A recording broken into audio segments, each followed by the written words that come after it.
السلام علیکم ورحمۃ اللہ۔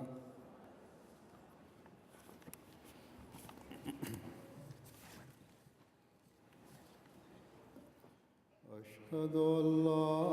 الہ الا اللہ وحدہ لا شریک لہ واشہد ان محمدا عبدہ ورسولہ۔ اما بعد فاعوذ باللہ من الشیطان الرجیم۔ بسم اللہ الرحمن الرحیم۔ الحمد للہ رب العالمین،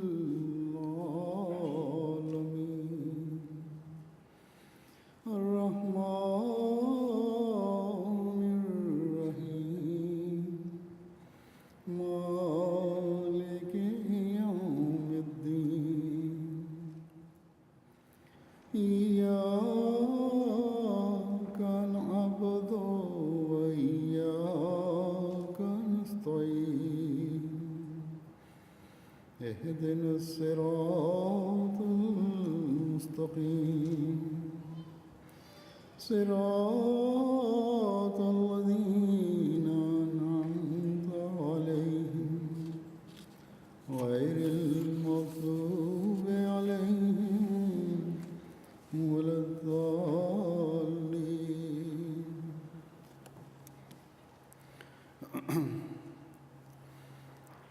یہ آیات جو شروع میں آپ اسلام نے ابتدا میں اجلاس کے شروع میں تلاوت کی گئی تھی، یہ 3 مختلف صورتوں کی آیات ہیں جو نکاح کے موقع پر پڑھی جاتی ہیں۔ عام طور پر مردوں کی زیادہ تعداد نکاح میں شامل ہوتی ہے، ان کو تو پتہ ہے ان آیات کا، کم از کم یہ پتہ ہے کہ یہ آیات نکاح میں پڑھی جاتی ہیں۔ یہ نہیں میں کہہ رہا کہ ان کو اس پر عمل کرنے کا بھی پتہ ہے، لیکن خواتین بہت کم نکاحوں میں شامل ہوتی ہیں، ان کو ان کے سامنے اس کا مضمون بیان کرنے کے لیے مختصراً میں نے ان آیات کا انتخاب کیا تھا۔ ان آیات میں عورت اور مرد کے لیے نکاح اور شادی کے اہم بندھن کو نبھانے کے لیے بڑی اہم باتوں کی طرف نشاندہی کی گئی ہے۔ پہلی اہم بات جس کی طرف توجہ دلائی گئی ہے وہ تقویٰ ہے۔ ان آیات میں سے پہلی آیت سورۃ النساء کی ہے، جیسا کہ آپ کو بتایا گیا۔ دوسری اور تیسری سورۃ احزاب کی آیات ہیں۔ چوتھی سورۃ الحشر کی آیت ہے۔ جیسا کہ میں نے کہا کہ سب سے پہلی بات جس کی طرف توجہ دلائی گئی ہے وہ تقویٰ ہے۔ پہلی آیت میں تقویٰ کا لفظ 2 مرتبہ استعمال ہوا ہے، پھر دوسری آیت میں تقویٰ کا ذکر ہے، پھر چوتھی اور آخری آیت میں 2 مرتبہ تقویٰ کا ذکر ہے۔ گویا کہ یہ خطبہ نکاح میں جو آیات پڑھی جاتی ہیں ان میں 5 مرتبہ تقویٰ کا ذکر ہے، اور ہر مرتبہ جب تقویٰ کا ذکر آیا ہے فرمایا اللہ کا تقویٰ اختیار کرو، اپنے رب کا تقویٰ اختیار کرو، اور ساتھ ہی اس کے بعد ایک نئی ہدایت فرمائی کہ تقویٰ اختیار کرو اس لیے کہ یہ عمل تمہارے ہوں، اس لیے کہ یہ عمل تمہیں سر انجام دینے ہیں، اس لیے کہ یہ اعمال ہیں جو تمہارے لیے اس بندھن کو نبھانے کے لیے ضروری ہیں۔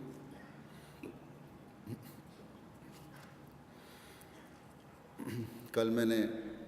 تقویٰ کا ذکر کیا تھا کہ حضرت مسیح موعود علیہ الصلوۃ والسلام ہمیں تقویٰ کا بہت اونچا معیار دیکھنا چاہتے ہیں،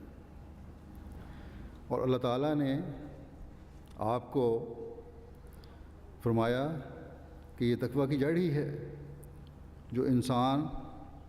اگر اپنے اندر قائم کر لے تو اسے سب کچھ مل جائے گا.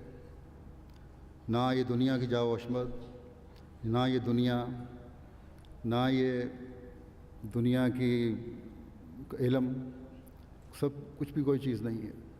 اگر ایک مومن اور مومنہ یہ سمجھتی ہے اور سمجھتا ہے کہ میں نے دین کو دنیا پر مقدم کرنا ہے، یہ سمجھتا ہے کہ جو عہد میں دہرا رہا ہوں وہ اس لیے ہے کہ یہ میرے دل کی آواز بن جائے اور اس پر عمل کرنے والا بنوں، تو اس کی بنیاد تقویٰ ہے. اس کے بغیر نہ عہد پورے ہو سکتے ہیں، نہ ایک مومن اور مومنہ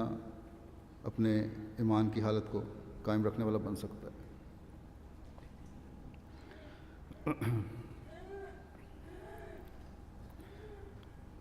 اگر یہ قائم ہو جائے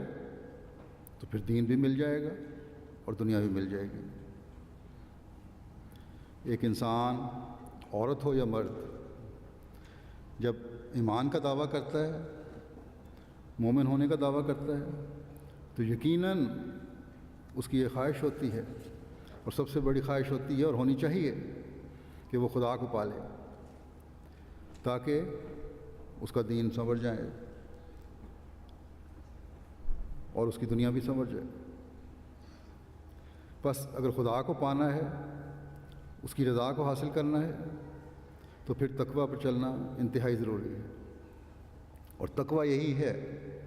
کہ ہر چھوٹی سے چھوٹی برائی کو بھی بیزار ہو کر ترک کرنا، ہر چھوٹی سے چھوٹی نیکی کو دل کی گہرائیوں سے چاہتے ہوئے اختیار کرنا. اور برائیوں کی تعریف یا نیکیوں کی تعریف خود انسان نے نہیں کرنی، بلکہ پھر تقویٰ یہ ہے کہ اس کو اللہ تعالیٰ کے احکامات میں تلاش کرو، حضرت صلی اللہ علیہ وسلم کی کے ارشادات اور سنت میں تلاش کرو. حضرت مسیح موعود علیہ السلام،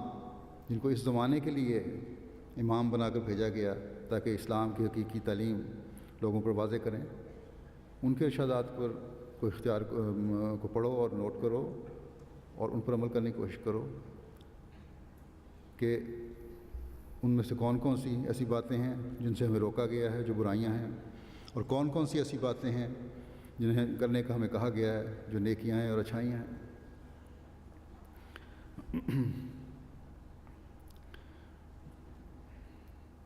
ان آیات میں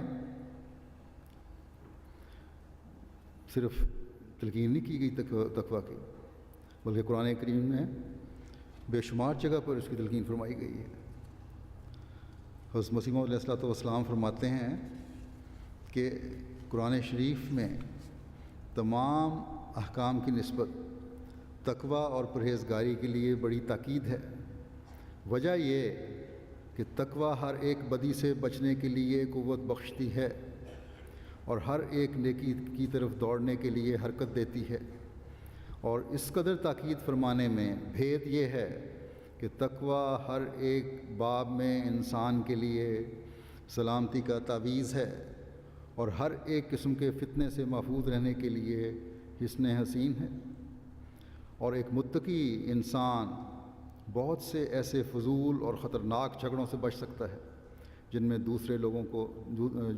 دوسرے لوگ گرفتار ہو کر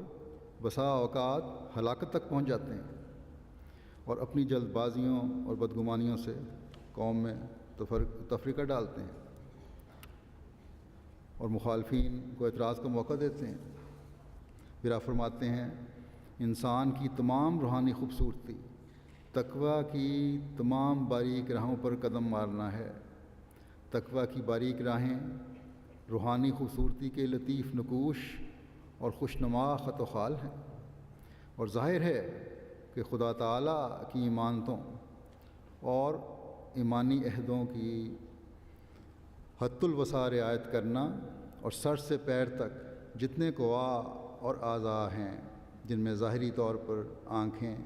اور کان اور ہاتھ اور پیر اور دوسرے اعضاء ہیں، اور باطنی طور پر دل اور دوسری قوتیں اور اخلاق ہیں، ان کو جہاں تک طاقت ہو ٹھیک ٹھیک محل ضرورت پر استعمال کرنا اور ناجائز مواضع سے روکنا اور ان کے پوشیدہ حملوں سے متنبع رہنا اور اسی کے مقابل پر حقوق عباد کا بھی لحاظ رکھنا، یہ وہ طریق ہے جو انسان کی تمام روحانی خوبصورتی سے وابستہ ہے۔ اور خدا تعالیٰ نے قرآن شریف میں تقویٰ کو لباس کے نام سے موسوم کیا ہے، چنانچہ لباس التقویٰ قرآن شریف کا لفظ ہے۔ یہ اس بات کی طرف اشارہ ہے کہ روحانی خوبصورتی اور روحانی زینت تقویٰ سے ہی پیدا ہوتی ہے، اور تقویٰ یہ ہے کہ انسان خدا کی تمام امانتوں اور ایمانی عہد اور ایسا ہی مخلوق کی تمام امانتوں اور عہد کی حد الوسع رعایت رکھے، یعنی ان کے دقیق در دقیق پہلوؤں پر تابع مقدور کار بند ہو۔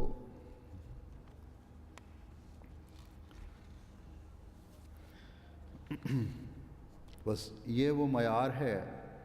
جو اگر حاصل ہو جائے تو معاشرے کو بہت سے مسائل سے بچا لیتا ہے۔ یہ وہ معیار ہے جو ہمارے اندر پیدا ہو جائے تو ہمارا دین بھی ہماری دنیا بھی دین بن جاتا ہے۔ ہماری ہر خواہش جو بھی ہوگی وہ اللہ تعالیٰ کی رضا کے لیے ہوگی،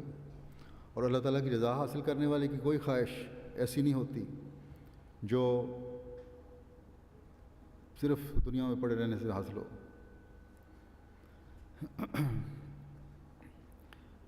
اور پھر یہ تقویٰ اگر حاصل ہو جائے تو معاشرے کی بنیادی اکائی مرد اور عورت ہیں، جو گو مختلف صنف ہیں، ان کا تعلق ہے، لیکن میاں بیوی کے رشتے میں منسلک ہونے کے بعد ایک اکائی بن جاتے ہیں۔ یہی وہ رشتہ اور جوڑ ہے جس سے آگے نسل چلتی ہے۔ اگر اس اکائی میں تقویٰ نہ ہو، اس جوڑے میں تقویٰ نہ ہو، تو پھر آئندہ نسل کے تقویٰ کی بھی ضمانت نہیں، اور معاشرے کے اعلیٰ اخلاق اور تقویٰ کی بھی ضمانت نہیں، کیونکہ 1 سے 2 اور 2 سے 4 بن کے ہی معاشرہ بنتا ہے۔ بس ایک مومن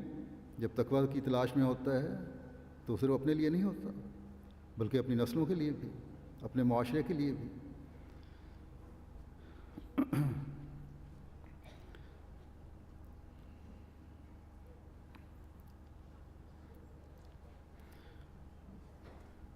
اور جب یہ تقویٰ ہوگا اس بنیادی اکائی میں، آئندہ نسل کی بھی تقویٰ کی ضمانت بن جائے گی، اور پھر معاشرے کی تقویٰ کی ضمانت ہوگی۔ اعلیٰ اخلاق معاشرے میں ہمیں نظر آئیں گے۔ بس جیسا کہ حضرت مسیح موعود علیہ الصلوۃ والسلام نے فرمایا ہے کہ تقویٰ سلامتی کا تعویذ ہے، بس اگر تو آپ سلامتی چاہتی ہیں، اور یقیناً ہر شخص چاہتا ہے، چاہے وہ کسی بھی مذہب کا ہو یا مذہب پہ یقین نہ بھی رکھتا ہو، یہ چاہتا ہے کہ وہ سلامتی کے حصار میں رہے، اس کو سلامتی پہنچتی رہے،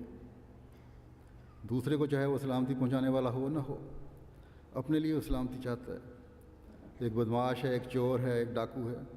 وہ دوسرے کو بے شک نقصان پہنچاتا ہو، اپنے آپ کو وہ چاہے گا کہ محفوظ رہوں ہر قسم کے نقصانات سے۔ بس جب ہر ایک یہ خواہش ہے کہ اس کو سلامتی ملے اور وہ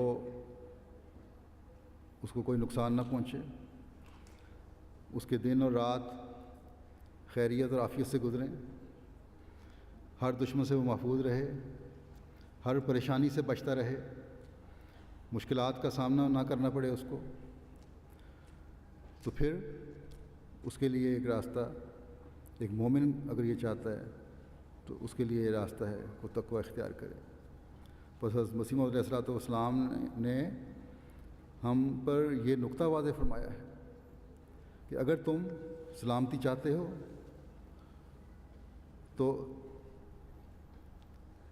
تقویٰ کو اختیار کرو، کہ تقویٰ ہی سلامتی کا ایک تعویذ ہے جو تمہاری سلامتی کی ضمانت ہے۔ تم تقوی سے اللہ تعالیٰ کی پناہ میں آ جاتے ہو، حضرت مسیح موعود علیہ السلام فرماتے ہیں ایک جگہ کہ اگر تم خدا کے ہو جاؤ تو یقیناً سمجھو کہ خدا تمہارا ہی ہے، تم سوئے ہوئے ہوگے اور خدا تمہارے لیے جاگے گا۔ بس جس کے لیے خدا جاگے اور اس کی ہر شر سے حفاظت فرمائے، وہ ایک ایسے زبردست سلامتی کے حصار میں آ جاتا ہے جس کو دنیا کی کوئی طاقت نہیں توڑ سکتی۔ لیکن جیسا کہ اللہ تعالیٰ نے بھی قرآن کریم میں فرمایا ہے اور حضرت مسیح موعود علیہ السلام نے بھی وضاحت فرمائی ہے کہ اس سلامتی کے لیے تقوی شرط ہے۔ خدا تعالیٰ کا خوف رکھتے ہوئے ہر برائی سے بچنا ضروری ہے اور ہر نیکی کو اختیار کرنا ضروری ہے۔ جب حقیقی رنگ میں خدا کا خوف پیدا ہو جائے تو پھر بدیوں سے انسان بچتا ہے۔ اس لیے حضرت مسیح موعود علیہ السلام نے فرمایا کہ تقوی ہر ایک بدی سے بچنے کی قوت بخشتی ہے، اور جب یہ قوت حاصل ہو جائے تو پھر انسان کے پاس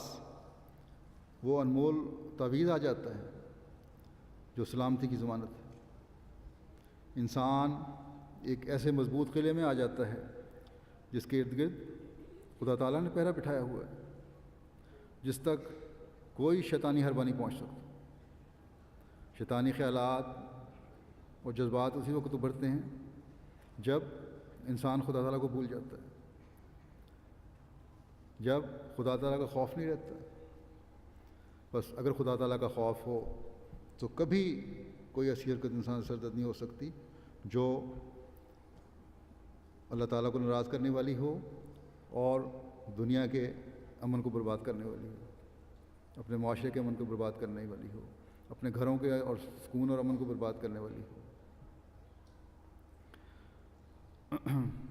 حضرت مسیح موعود علیہ السلام فرماتے ہیں تم اس قلعے میں آ کر بہت سے فتنوں سے بچ جاتے ہو، محفوظ ہو جاتے ہو، فضول اور خطرناک جھگڑوں سے بچ جاتے ہو۔ بس آج کے معاشرے میں ہمیں اس بات کی ضرورت ہے کہ ہم لغویات اور فضولیات سے بچیں،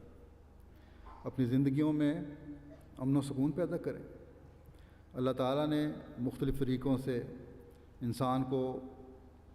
مختلف قسم کے فتنوں سے بچنے، فتنوں اور خطرناک جھگڑوں سے بچنے اور بچانے کے راستے ہمیں سکھائے ہیں، لیکن بدقسمتی سے انسان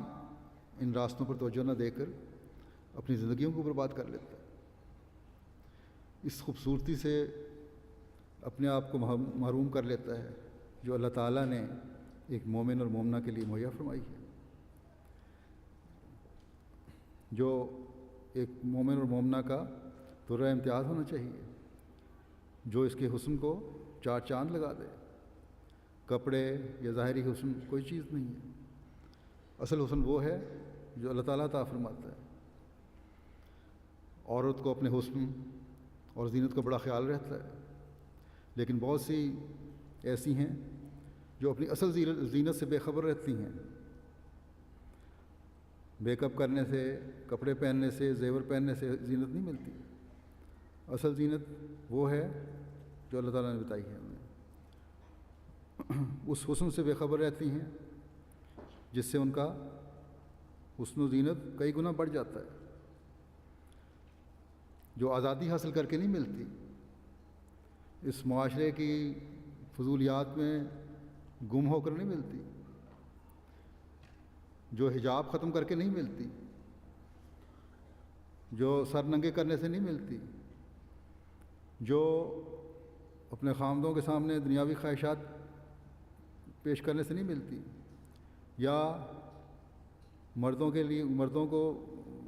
وہ زینت، مردوں کے لیے بھی ایک زینت ہے، وہ فیشنیبل عورت سے رشتہ کرنے سے نہیں ملتی،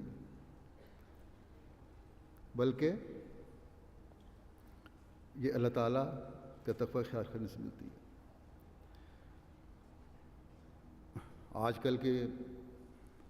مغرب کے زیر اثر ہو کر ہماری بعض عورتیں بھی اس قسم کا اظہار کر دیتی ہیں کہ شاید یہی زینت ہے۔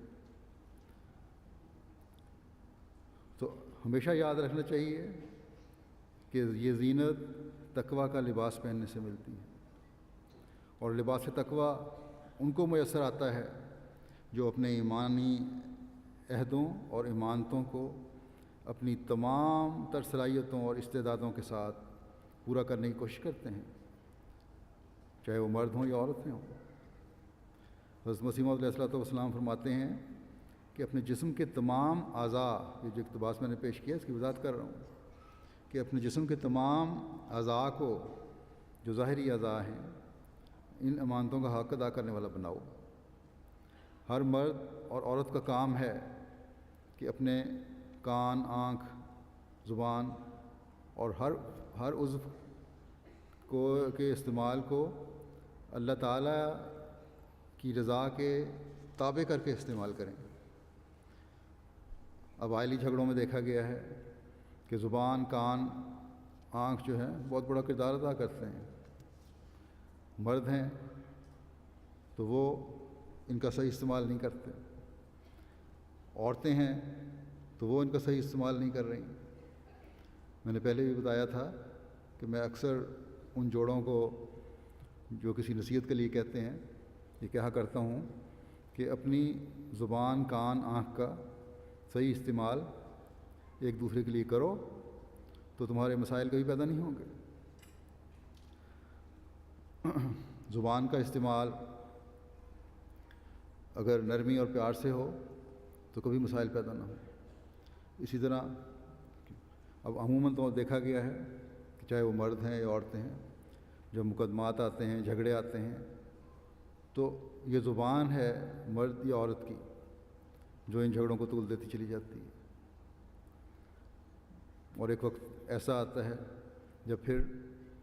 انہوں نے فیصلہ کر لیا ہوتا ہے یا فیصلہ کرنے کی طرف جاتے ہیں کہ ہم اکٹھے نہیں رہ سکتے۔ اسی طرح دونوں طرف کے رحمی رشتوں اور دوسری ایسی باتوں جن کے سننے سے کسی قسم کی بھی تلخی کا احتمال ہو، ان سے اپنے کان بند کر لو۔ بعض دفعہ اگر ایک شخص کو یا ایک فریق کو غلط بات کرتا ہے تو دوسرا بھی اس کو اسی طرح ترکی بترکی جواب دیتا ہے۔ اگر جھگڑے کو ختم کرنے کے لیے کان بند کر لیے جائیں تھوڑے وقت کے لیے تو بہت سارے مسائل وہیں دب سکتے ہیں، سوائے اس کے کہ وہ مرد یا عورتیں جو عادی جھگڑنے والے ہوں، ان کے علاوہ عموماً جھگڑے نہیں ہوتے۔ بس کان بند کر لو، امن میں آ جاؤ گے۔ ایک میں واقعہ بتایا کرتا ہوں، اور یہ سچا واقعہ ہے کہ خاوند اور بیوی جھگڑا کر رہے تھے۔ ایک چھوٹی بچی ان کو دیکھ رہی تھی اور بڑی حیران ہو کے دیکھ رہی تھی۔ تھوڑی دیر بعد ان دونوں کو خیال آیا کہ ہم غلط کام کر رہے ہیں۔ اپنی شرمندگی مٹانے کے لیے ویسے بچی سے پوچھا، کیا تمہارے ماں باپ نہیں لڑتے، امی ابا نہیں لڑتے، یا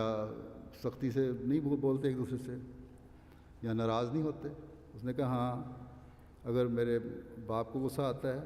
تو میری ماں خاموش ہو جاتی ہے، اور ماں کو غصہ آتا ہے تو باپ خاموش ہو جاتا ہے، تو ہمارے ہاں لڑائی آگے نہیں بڑھتی۔ تو یہ نیک اثر بھی ہے بچوں پہ پڑتا پھر اس سے۔ ایک دوسرے کی برائیوں کو دیکھنے کے لیے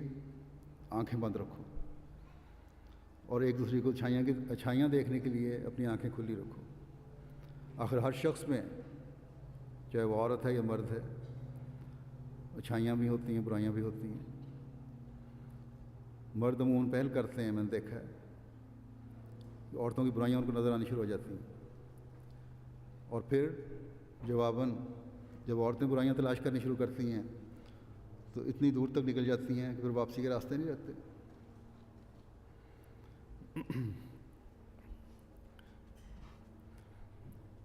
پھر ایسی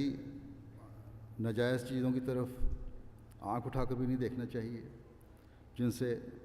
تمہارے تقویٰ پر حرف آتا ہو۔ تو یہ چیزیں پھر گھر کے مسائل جن سے آپس کے اعتماد کو ٹھیس لگتی ہے یہ اگر آنکھوں کو پاکیزگی رکھو تو پھر یہ ٹھیس نہیں لگتی اور یہ مسائل ختم ہو جاتے ہیں۔ پھر اپنے دل کو ناجائز باتوں کی ہماجگار نہ بننے دو، اس کو اللہ تعالیٰ کے خوف سے بھرے رکھو۔ کبھی مسائل نہیں پھر پیدا ہوتے، کبھی شیطان چور دروازے سے دل میں داخل ہو کر گھروں میں فساد پیدا نہیں کرتا۔ شیطان کوئی ایسی شخصیت نہیں ہے جو جس کا پتہ لگ جائے کہ کس طرح آیا۔ ہر بری صحبت، ہر برا دوست جو تمہارے گھر کو برباد کرنے کی کوشش کرے، جو خامد کے خلاف یا ساس کے خلاف یا نند کے خلاف یا خامد کو بیوی کے خلاف بھڑکانے کی کوشش کرے، یا کوئی ایسا چھوٹی سی بات کر دے جس سے دل میں بے چینی پیدا ہو جائے، وہ شیطان ہے۔ بس ایسے شیطانوں کا خیال رکھنا ہر مومنہ اور مومن کا فرض ہے۔ اور پھر جب یہ اعتماد قائم ہو جاتا ہے تبھی یہ جو اس بندھن کی جو بنیاد ہے وہ مضبوط ہو جاتی ہے۔ اگر یہ اعتماد ختم ہو جائے تو وہی محل جو پیار اور محبت کے عہد کے ساتھ تعمیر کیا گیا ہوتا ہے زمین بوس ہو جاتا ہے، بلکہ کھنڈر بن جاتا ہے۔ بس ایک مومن جہاں اپنے خدا سے کیے گئے عہد کو پورا کرنے کی بھرپور کوشش کرتا ہے، وہاں مخلوق کے عہد کو بھی پورا کرنے کی بھرپور کوشش ہوتی ہے۔ جیسا کہ میں نے کل بھی کہا تھا کہ حقوق العباد کی ادائیگی کے بغیر حقوق اللہ کی ادائیگی کے معیار حاصل نہیں ہو سکتے۔ اس میں بھی بال آنے لگ جاتے ہیں، کریک آ جاتے ہیں، اور جب ایک دفعہ کریک آ جائے کسی برتن میں تو پھر وہ آہستہ آہستہ بڑھتا چلا جاتا ہے۔ بس حقوق العباد کی ادائیگی بھی بہت ضروری ہے، اور حقوق العباد میں خامند اور بیوی کے ایک دوسرے پر حقوق بہت زیادہ اہمیت رکھتے ہیں۔ معاشرے اور اگلی نسل کی بہتری کے لیے ان کی بہت اہمیت ہے، اس لیے ان کو بجا لانا ایک حقیقی مومن کی بہت بڑی ذمہ داری ہے۔ اللہ تعالیٰ نے میاں بیوی کے حقوق کی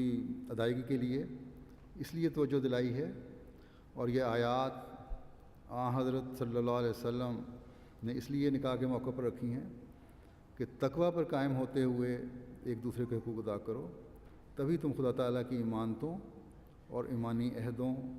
کو بھی ان کی بھی صحیح رنگ میں ادائیگی کر سکو گے، اور اپنے معاشرے کی ایمانتوں اور عہدوں کی بھی صحیح طرح ادائیگی کر سکو گے۔ بس ہر مومن اور مومنہ کو یاد رکھنا چاہیے، ہر احمدی عورت اور مرد کو یہ یاد رکھنا چاہیے کہ اس کے عہد کے دعوے تبھی ان کو پورا کرنے والے بن سکتے ہیں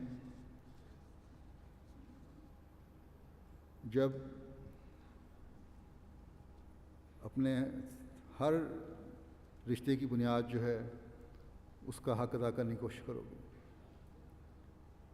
پاک شادی کا پاک رشتہ جہاں خدا تعالیٰ نے ایک دوسرے کی تسکین کے سامان کے لیے قائم فرمایا ہے، وہاں انسانی نسل کے چلانے کا ذریعہ بھی ہے، اور پھر اس سے وہ نسل پیدا ہوگی جس کی اگر صحیح تربیت کی جائے تو پھر وہ معاشرے کے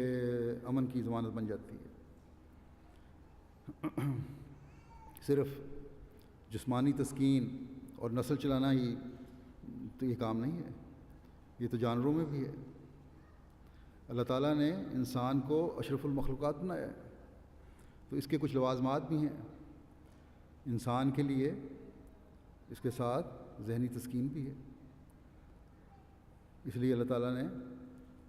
رشتوں کے بارے میں نے فرمایا کفو کا بھی خیال رکھو، اور کفو میں بہت ساری چیزیں آ جاتی ہیں، خاندان بھی آ جاتے ہیں، تعلیم بھی آ جاتی ہے، لیکن اس کو بہانہ بنا کر پھر رشتے نہ کرنے، رشتے توڑنے کا بھی جواز پیدا کر لیے جاتے ہیں، اگر تقویٰ پر چلا جائے تو پھر یہ بہانے نہیں بنتے، پھر صحیح فیصلے کیے جاتے ہیں۔ پھر علمی تسکین بھی ہے جو رشتوں سے حاصل ہوتی ہے، روحانی سکون کے سامان بھی ہیں جو ان رشتوں سے میسر آتے ہیں۔ اس میں اگر مرد اور عورت میں ہم آہنگی ہو تو اگلی نسلوں کی ذہنی، روحانی اور علمی تربیت کے سامان بھی بہت ہو رہے ہوتے ہیں۔ بس ایک مرد اور عورت جو ایک خاندان کی بنیاد ڈالنے والے ہوتے ہیں وہ ایک معاشرے کی بنیاد ڈال رہے ہوتے ہیں، ایک قوم کو اچھا یا برا بنانے کی بنیاد ڈال رہے ہوتے ہیں۔ بس اس طرف بہت غور کرنے کی ضرورت ہے۔ اس لیے اللہ تعالیٰ نے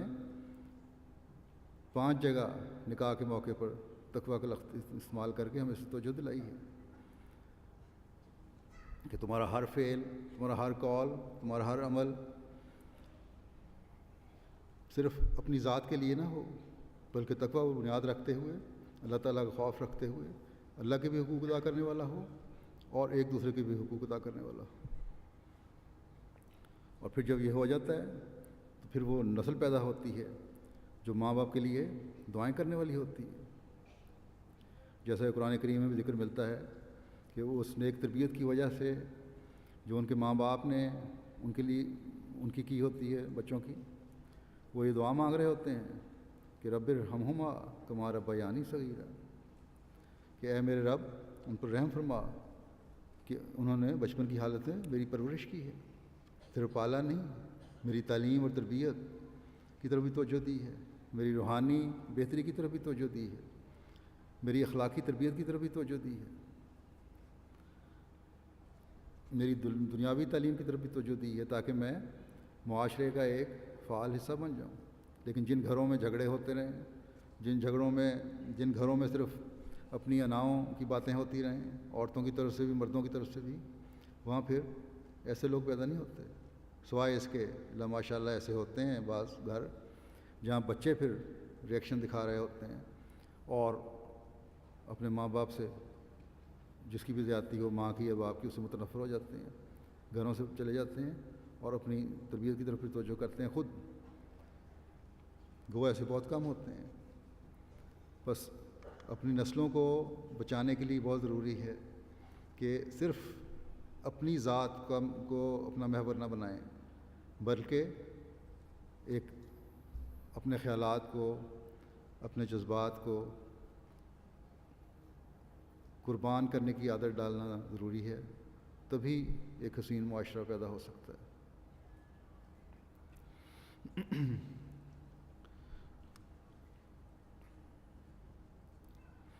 اس دعا کا خیال بھی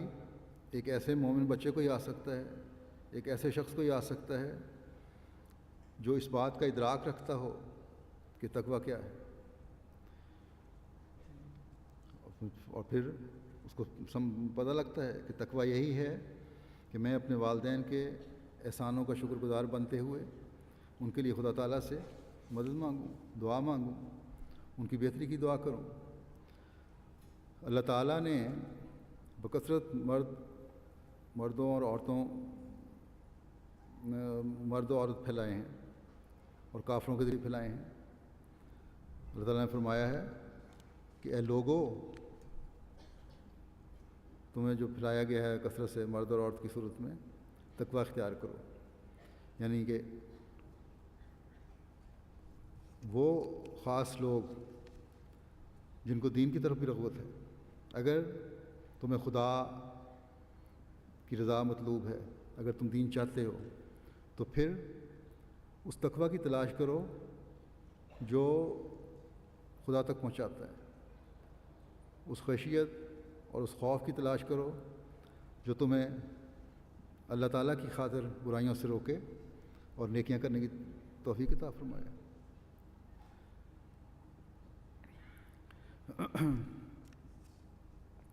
بلکہ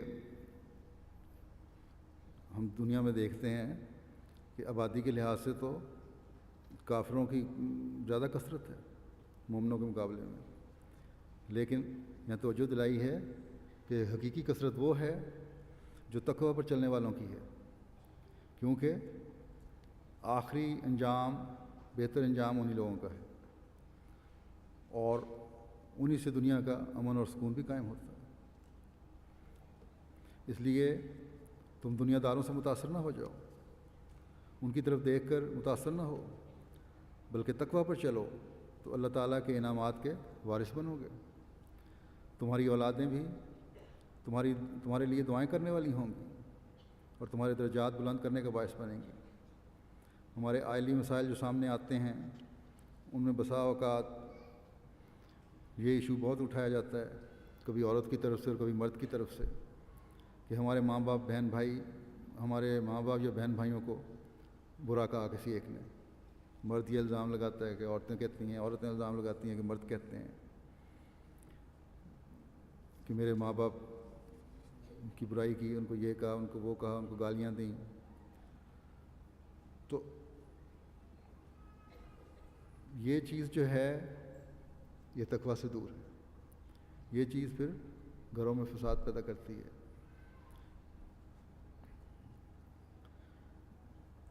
پھر یہی نہیں، بعض دفعہ یہ بھی ہوتا ہے کہ یہاں صرف الزام کی بات نہیں ہے، بلکہ ایسے بھی لوگ ہوتے ہیں اور جو سچے بھی نکلتے ہیں بعض الزامات پھر، کہ بچوں کو دادا دادی یا نانا نانی کے خلاف بھڑکایا جاتا ہے، ایک دوسرے کے قریبی رشتوں کے خلاف نازیبا الفاظ استعمال کیے جاتے ہیں، بچوں کو ان سے متنفر کرنے کی کوشش کی جاتی ہے۔ تو اللہ تعالیٰ فرماتا ہے کہ یہ تقویٰ سے بعید ہے، یہ تقویٰ نہیں ہے، تو تم تو تقویٰ سے دور چلتے چلے جا رہے ہو۔ اس لیے اپنے رحمی رشتوں کا بھی خیال رکھو۔ ان آیات میں اس طرح بھی توجہ دلائی ہے، پہلی آیت میں ہی، کہ اپنی رحمی رشتوں کا بھی خیال رکھو۔ ماں باپ اپنے بچوں کو بھی ان رحمی رشتوں کا تقدس اور احترام سکھائیں، صرف خود ہی خیال نہ رکھیں، تبھی ایک پاک معاشرہ قائم ہو سکتا ہے،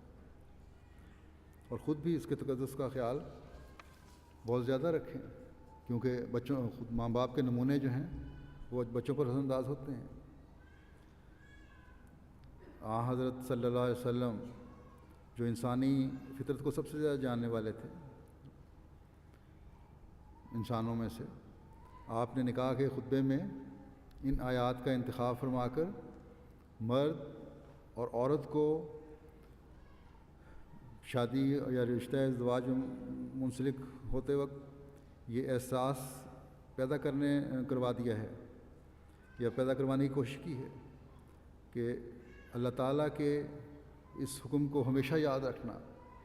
کہ میاں بیوی کا بندھن ایک ایسا بندھن ہے جس میں جہاں تم نے آپس میں ایک دوسرے کے لیے نیک جذبات اور احساسات رکھنے ہیں، وہاں ایک دوسرے کے رحمی رشتوں اور قریبی رشتوں کا بھی احترام کرنا ہے۔ اگر تم حقیقی مومن ہو تو یہ ضروری ہے۔ اگر تمہیں اللہ تعالیٰ کا خوف ہے تو لازماً اپنے ظاہری اعضاء کا بھی اور دل کا بھی استعمال ان رحمی رشتوں کی بہتری کے لیے کرنا ہوگا۔ اگر تم یہ نہیں کر رہی یا مرد نہیں کر رہے تو یاد رکھو اللہ تعالیٰ تم پر نگران ہے، تمہارے عملوں اور تمہاری حالتوں کو دیکھ رہا ہے، اور جب اللہ تعالیٰ فرماتا ہے کہ میں نگران ہوں تو پھر وہ ایسے مردوں اور عورتوں کے اس عمل کو جس میں ایک دوسرے کے رحمی رشتوں کا حق ادا نہیں ہو رہے ہوتے اپنی پکڑ میں ملاتا ہے ان کو۔ پھر بس پہلے دن سے ہی اس سوچ کے ساتھ اور ایک مرد اور عورت کو شادی کے رشتے میں منسلک ہونا چاہیے کہ صرف ایک رشتہ ہی میں نے نہیں نبھانا، خاوند نے بیوی کے ساتھ یا بیوی نے خاوند کے ساتھ رشتہ نہیں نبھانا، بلکہ جو بھی قریبی رشتے ہیں وہ سب نبھانے ہیں۔ اس سوچ کے ساتھ عورت کو خاوند کے گھر جانا چاہیے، اور اس سوچ کے ساتھ مرد کو عورت کو بیاہ کر لانا چاہیے کہ ہم نے اپنے وسیع تعلقات کو نبھانا ہے، ان رشتوں کے آگے رحمی رشتوں کو بھی نبھانا ہے۔ اگر ہم اپنے معاشرے میں اس سوچ کو اچھی طرح سمجھتے ہوئے پیدا کریں گے تو ہمارے معاشرے میں چھوٹی چھوٹی باتوں پر جو لڑائی جھگڑے شروع ہو کر مار پٹائی اور پولیس کیس اور خلا اور طلاق تک پہنچ جاتے ہیں، ان میں غیر معمولی کمی آ جائے گی۔ پھر سچائی ایک ایسی چیز ہے جو تمام نیکیوں کی جڑ ہے۔ اس لیے حضرت صلی اللہ علیہ وسلم نے ایک شخص کے یہ کہنے پر کہ میں صرف ایک برائی چھوڑ سکتا ہوں، مجھے بتائیں کہ میں کیا برائی چھوڑوں، آپ نے فرمایا کہ جھوٹ بولنا چھوڑ دو اور ہمیشہ سچ بات کہنی ہے۔ اور اس وجہ سے جب بھی اس نے کسی برائی کا ارادہ کیا، ایک ایک کر کے تمام برائیاں اس کی چھوٹ گئیں۔ تو اسی لیے اللہ تعالیٰ نے فرمایا ہے کہ سچائی اختیار کرو۔ دوسری آیت جو نکاح کے موقع پہ پڑھی جاتی ہے، وہاں حضرت صلی اللہ علیہ وسلم نے جس کا انتخاب فرمایا ہے، اس میں فرمایا ہے کہ تقویٰ یہی ہے کہ سیدھی اور کھری اور صاف بات کرو۔ بعض باتیں بے شک سچی ہوتی ہیں بعض اوقات، لیکن ان کے کئی مطلب نکل سکتے ہیں،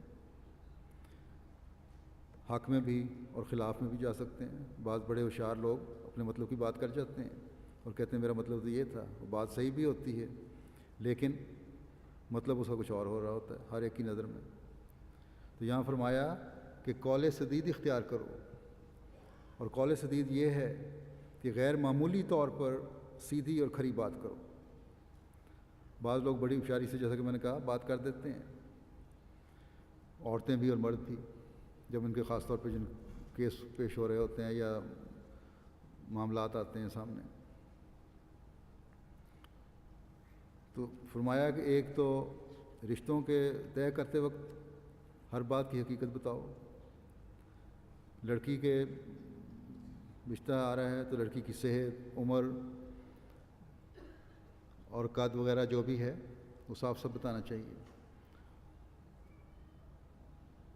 اس کی تمام معلومات جو ہیں لڑکے کو مہیا کر دینی چاہیے،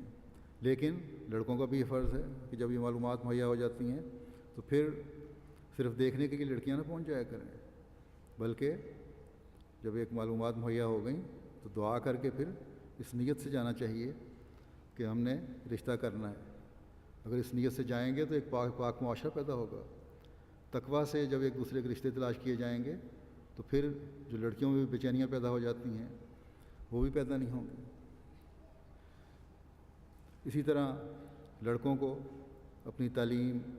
اور صحت وغیرہ اور جو بھی بعض برائیاں اگر ہیں تو صاف صاف بتا دینی چاہیے، کیونکہ قول سدید یہی ہے کہ رشتہ طے کرنے سے پہلے کھل کر ہر بات سامنے آ جائے۔ اگر یہ باتیں سامنے آ جائیں تو سوال ہی پیدا نہیں ہوتا کہ بعد میں پھر لڑائیاں اور جھگڑے بڑھیں۔ بعض رشتے آتے ہیں، پاکستان سے لڑکیاں بھی آتی ہیں یا انڈیا سے آتی ہیں یا دوسرے ملکوں سے آتی ہیں، یا لڑکے وہاں سے لڑکیوں کو لے کر آتے ہیں اور صحیح اور صاف بات نہیں کی جاتی، جھوٹ بولے جاتے ہیں، جس کی وجہ سے پھر یہاں آ کے چند دنوں بعد خلا اور طلاق کی نوبت آ جاتی ہے، جو ایک انتہائی مکروہ فعل ہے اللہ تعالیٰ کی نظر میں، باوجود اس کے یہ حرام نہیں ہے، جائز قرار دیا لیکن بڑا مکروہ ہے، اس سے بچنا چاہیے۔ اگر اسی طرح شروع میں معلومات دے دی جائیں تو بہت سی خلا اور طلاقیں جو ابتدا میں ہو جاتی ہیں، جیسا کہ میں نے کہا، ان کی بچت ہو سکتی ہے۔ بعض لڑکے اور لڑکیاں کہیں اور رشتے کرنا چاہتے ہیں لیکن ماں باپ کے کہنے پر کر لیتے ہیں، جہاں ماں باپ نے زور دیا، پھر رشتے ٹوٹ جاتے ہیں تھوڑے عرصے کے بعد۔ ماں باپ کا بھی کام ہے کہ قول سدید سے کام لیں، اور جہاں رشتے کر رہے ہوں وہ پہلے بتائیں ان رشتے والوں کو کہ میرا رشتہ، میرا لڑکا جو ہے یا میری لڑکی جو ہے اس کو ہم نے مجبور کیا ہے اس رشتے کے لیے، تاکہ اگلا بھی سوچ سمجھ کر فیصلے کرے۔ پھر شادی کے بعد ایک دوسرے سے جب اعتماد کا تعلق قائم ہو تو اس کی بنیاد بھی قول سدید پر ہونی چاہیے، صاف اور کھری اور سچی باتوں پر ہونی چاہیے۔ اللہ تعالیٰ جو انسان کی فطرت کو جانتا ہے، اس نے معاشرے کے امن کے لیے یہ بنیادی نصیحت فرمائی ہے کہ سچائی کو قائم کرو، تبھی تم آپس کے رشتوں کو بھی نبھا سکتے ہو اور امن اور سلامتی سے بھی رہ سکتے ہو۔ ایسی سچائی جس میں کسی بھی قسم کی الجھن نہ ہو۔ فرمایا اگر یہ عہد کر لو کہ ہمیشہ صاف اور کھری بات کہنی ہے، جھوٹ اور غلط بیانی کے قریب نہیں جانا، تو خدا تعالیٰ تمہارے گناہوں کے بخشنے کی ضمانت دیتا ہے، تمہارے اعمال کی اصلاح ہو جائے گی۔ تو ظاہر ہے جب اعمال کی اصلاح ہو جائے اور اللہ تعالیٰ کی رضا کی خاطر انسان کام کرنے لگے تو اللہ تعالیٰ بھی پھر اس بندے کو پیار کرنے لگتا ہے۔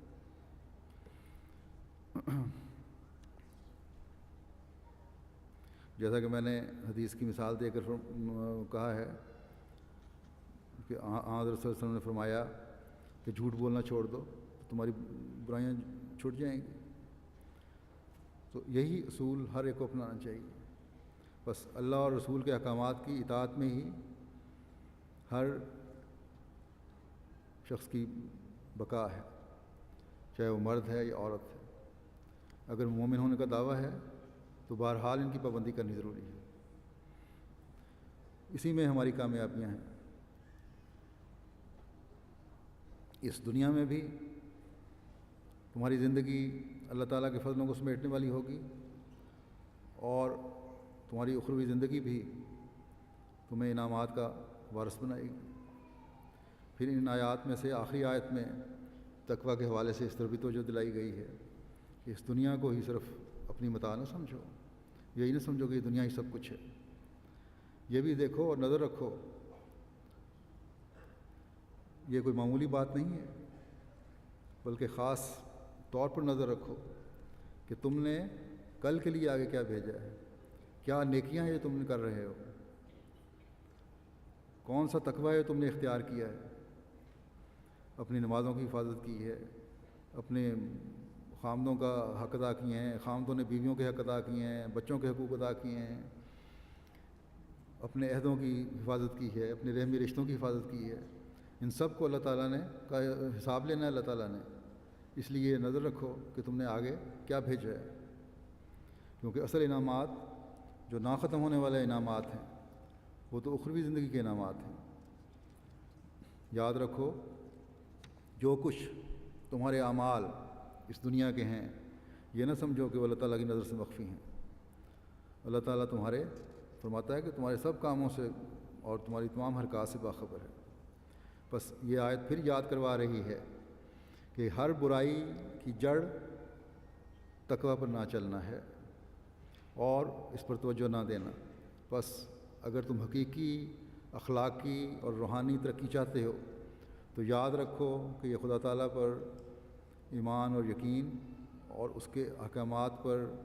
اخلاص و وفا سے عمل کیے بغیر نہیں ہو سکتا۔ بس یہ شادی بیاہ کے معاملات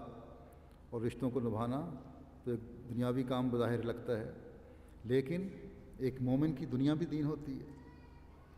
ایک احمدی مومن عورت اور مرد کو اپنی زندگی اس نہج پر چلانی ہوگی اور چلانی چاہیے تاکہ وہ جو ان کے عہد پورے کرنے والے ہو، تبھی وہ انعامات کے وارث بھی بنیں گے، اور تبھی وہ اس عہد کو پورا کرنے والے بھی بنیں گے جو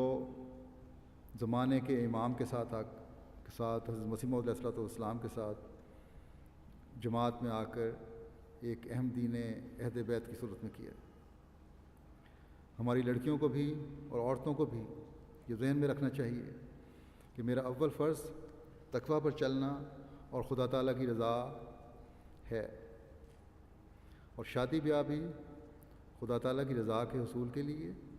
اور نیک نسل چلانے کے لیے ہے۔ اور اس لیے حضرت صلی اللہ علیہ وسلم نے اس لیے فرمایا تھا، جہاں مردوں کو رشتوں کی تلاش میں جن خوبیوں کی طرف توجہ دلائی کہ رشتے تلاش کرتے وقت کن خوبیوں کا تمہیں ترجیح دینی چاہیے جو ایک عورت میں ہونی چاہیے، وہاں جو فرمایا جو ترجیح ہے وہ عورت کی نیکی ہو۔ حضرت عبداللہ بن عمر بیان کرتے ہیں کہ حضرت صلی اللہ علیہ وسلم نے فرمایا کہ ایک حدیث میں یہ بھی آتا ہے کہ دنیا تو سامان زیست ہے اور نیک عورت سے بڑھ کر کوئی سامان زیست نہیں، کہ یہ جو اس دنیا کے جو سامان ہیں، زندگی چلانے کے جو سامان ہیں، تمہیں اس دنیا میں زندگی گزارنے کے لیے جو سامان ہے، وہ سب سے اچھا اس میں سے ایک نیک عورت ہے۔ اور اسی طرح ایک اور حدیث میں آتا ہے، حضرت ابو ہریرہ بیان کرتے ہیں کہ حضرت صلی اللہ علیہ وسلم نے فرمایا، کسی عورت سے نکاح کرنے کی 4 ہی بنیادیں ہو سکتی ہیں، یا تو اس کے مال کی وجہ سے، یا اس کے خاندان کی وجہ سے، یا اس کے حسن و جمال کی وجہ سے، یا اس کی دینداری کی وجہ سے۔ لیکن تو دیندار عورت کو ترجیح دے، اللہ تیرا بھلا کرے اور تجھے دیندار عورت حاصل ہو۔ بس اگر ہمارے مرد بھی تقویٰ پر چلنے والے ہوں اور ان خوبیوں کو دیکھیں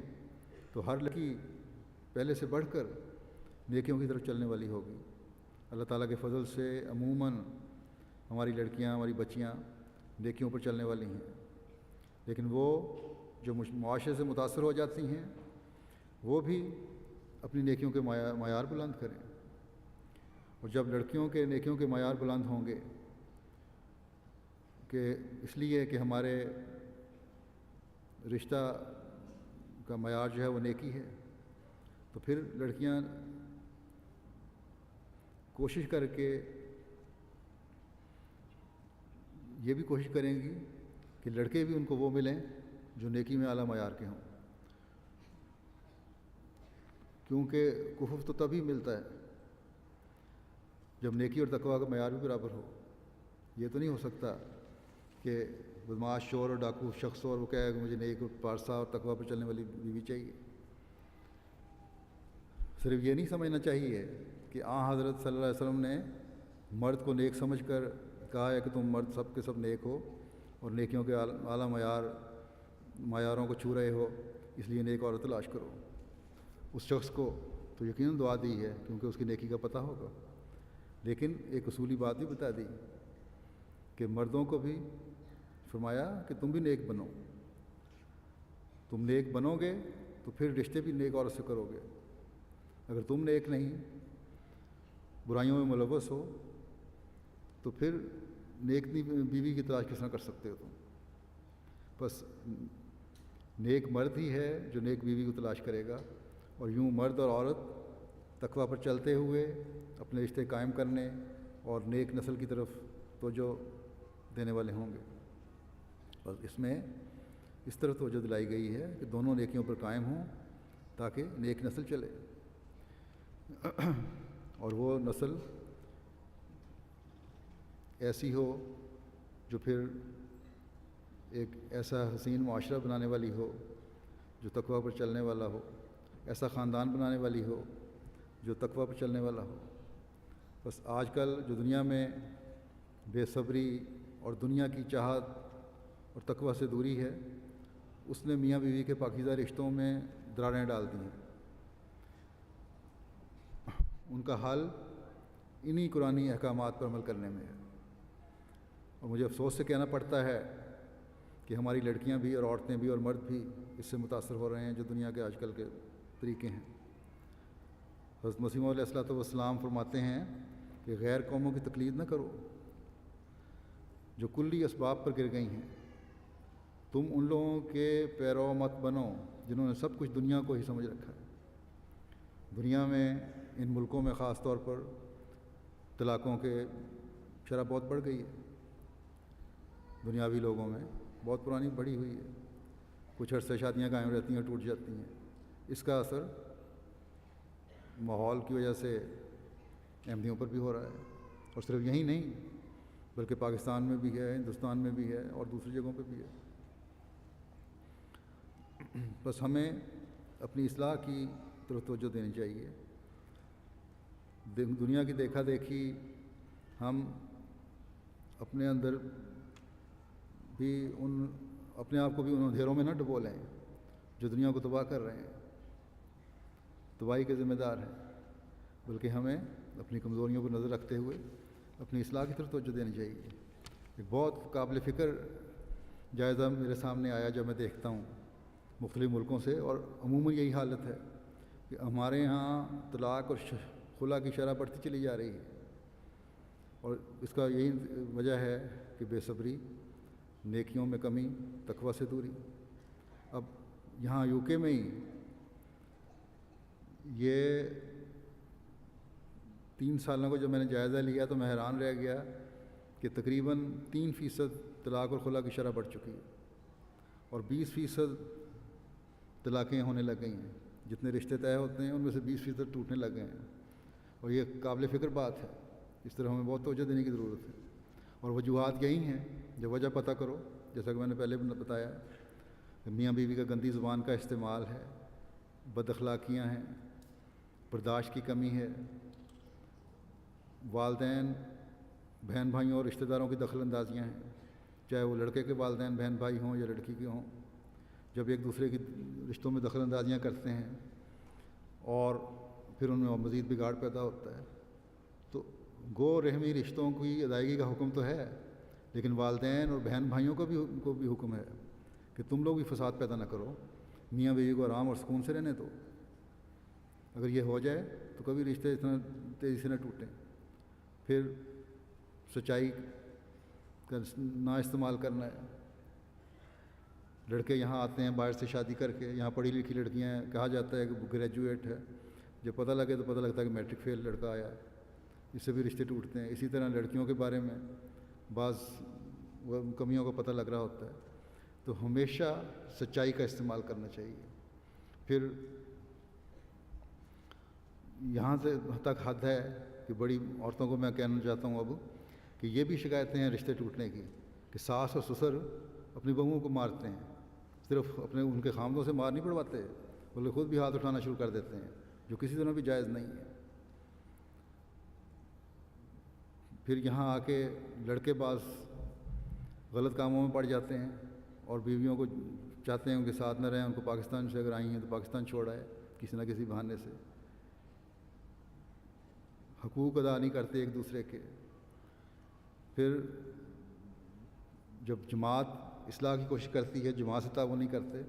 تو بہت ساری وجوہات ہیں جو صرف جن کی بنیاد یہی ہے کہ تقویٰ میں کمی ہے، اور اس کی وجہ سے رشتے ٹوٹتے چلے جا رہے ہیں اور یہ تعداد بڑھتی چلی جا رہی ہے۔ اللہ تعالیٰ مردوں کو بھی اور عورتوں کو بھی عقل دے اور تقوی پر قائم رہتے ہوئے اپنے رشتے نبھانے کی کوشش کرنے والے ہوں۔ بس اس طرف توجہ دینی چاہیے کہ اللہ تعالیٰ نے جماعت میں شامل کر کے جو احسان کیا ہے ہم اس کی قدر کرنے والے بنیں، اور اللہ تعالیٰ کی رضا پر نظر ہو۔ ہم یہ دیکھیں کہ ہم نے کل کے لیے آگے کیا بھیجا ہے، نہ یہ کہ ہم نے اپنے لیے کیا اس دنیا میں حاصل کر لیا۔ اللہ تعالیٰ تمام مردوں اور عورتوں کو اس کی توفیق عطا فرمائے۔ دعا کر لیں۔